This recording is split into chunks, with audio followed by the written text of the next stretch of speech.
The 2024 Rugby Championship title will be decided on the final day in Nelspruit, of all places. The Springboks, who lead the standings by 5 points, were hoping to seal the title at Estadio, Unico, Madres. I don't know, Morena will tell me how I've butchered that, in the early hours of this morning. It was in Santiago. Let's just say it was in Santiago in Argentina. Argentina handing the world champions their first loss of the competition, beating them by 1 point, 29-28 on the day. Meanwhile, the Sharks conquered the Lions also at the death.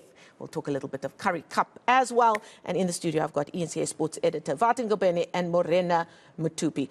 Many South African rugby fans will be feeling rather blurry-eyed this morning, whether you're a Sharks and Lions fan that then made it to 11 o'clock or not. It's been a very, very late night for everybody. Avata, let's start with the Springboks.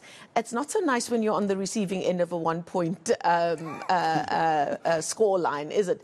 What did you make of the game?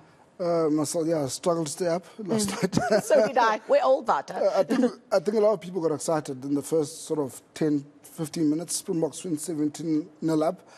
And I thought, here comes a massacre. Those Argentinians just don't know how to give up.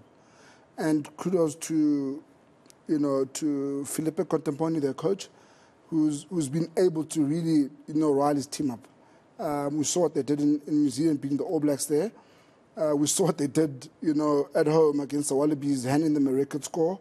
And that should have been alarm bells for Springboks. And when they started coming back in the game last night, I was a bit disappointed in the older heads within the Springbok setup for not keeping things together. They should have made sure that they keep things tight. And unfortunately, those Argentinians seem to grow an extra leg and arm. Absolutely. As they come back into the game. And again, kudos to them. They didn't stand back.